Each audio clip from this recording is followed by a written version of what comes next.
Hey, what's up? Dr. Zeeshan here, NCLEX High Yield. Today I'm going to talk about the 7 reasons why people fail or have failed their board exams. And the first one is actually knowing where to start or what to use. So if you're a repeat test taker, me one right here, you tend to go to everyone that passed and say, hey, what did you use? What did you use? What did you use? And you talk to 10 different people, you're going to get 10 different resources. And then you go out and you get everything because you feel like, oh man, I didn't get it last time. So maybe I need this, maybe I need this, maybe I need this. And then you look at all these different resources and you feel overwhelmed. When you feel overwhelmed, you get anxious. And that anxiety is going to hinder your ability to pass the exam. So stick to one source. Stick to maybe a Q bank that works for you, that's within your price range, or that you understand or you respond to well. Look for a course or content or a book, something that's going to give you that foundation that you need. And also look at test taking strategies. Very important. So the first thing is, don't overwhelm yourself. Know where to begin, know where to start, limit your resources. Sometimes less is more. So don't overwhelm yourself. The second thing is comparing yourself. Guilty. Why did this person pass? They only spent 3 weeks studying. How come this person, they didn't even do as good in school as I did? Who cares? The focus is you. You've got to worry about yourself right now. Now is the time to be selfish. You're in this field because you're unselfish. You want to help people. So it's kind of out of our nature to do that. But we need to. We need to be selfish right now. Right now is the time when you can tell everyone, leave me alone. Don't bother me. Let me get through this exam. This is my future.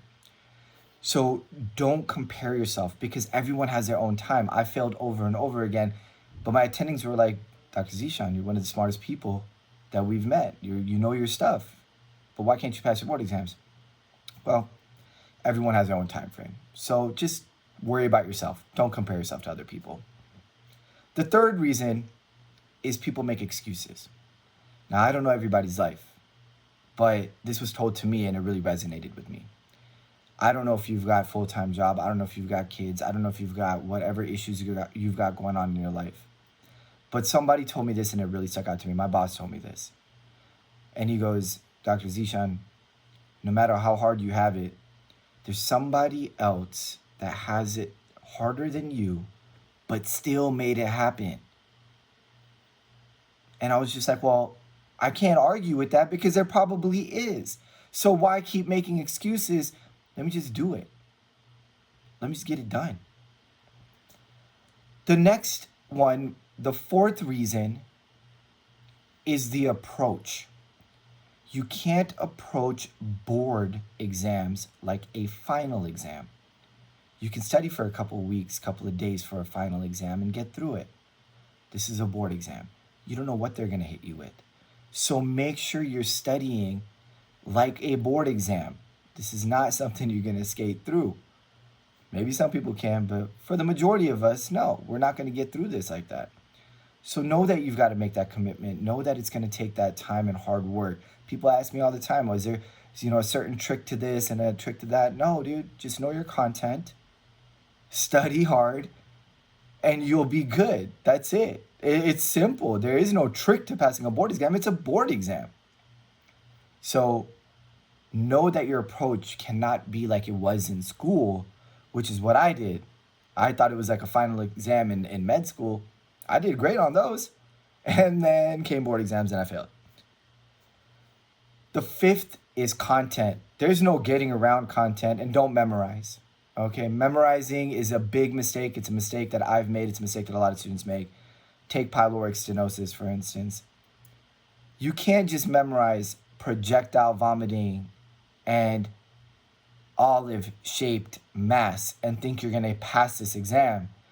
Because when you're vomiting, you better understand that that's going to lead to dehydration, and it's going to have an effect on your urine osmoles and your serum osmoles and your specific gravity and your metabolic state. Because they may not throw pyloric stenosis at you, they may throw hyperemesis gravidarum. Well, that's just content. That's understanding your material. Can't memorize it. You have to understand it. Because that select all that apply, well, it's going to get you. It's going to get you bad. The sixth reason is people run out of stamina. This is a marathon. Go in with the mentality of 145 questions. So if you start to get fatigued after 75 questions, and you've gotten halfway through and you're already tired, you're going to make silly mistakes. You're going to make silly mistakes. That's why we use the 440s. Train yourself to be able to sit through an entire exam and not get fatigued, that you're prepared to take all 145 and it's just another day for you. And the last reason, and this is the one that people have the hardest one grasping, don't let a test date dictate when you're ready to take the exam. Because whatever date you have chosen, it doesn't know that you're ready. You'll know you're ready. Certain parameters that you hit will let you know that you're ready. Don't let a date dictate, because people will pressure you. Parents, loved ones, attendings, jobs. When are you going to take the date? When are you going to take the test? When are you going to take the test? Oh, on this date? On this date? All right, cool. But that doesn't mean you're going to pass. So don't let other people dictate when you're going to take your exam. You tell yourself you're ready and then go in and take your exam. So knowing where to begin, number one. Number two, not comparing yourself to anybody else. Number three, stop making excuses. 4, don't make it about a final exam in nursing school. This is a board exam. 5, know your content. 6, build that stamina. And number 7, don't let the date dictate it. Move your test date, no big deal. All right, I hope these 7 reasons helped you guys out. My name is Dr. Zeeshan, NCLEX High Yield. See you later.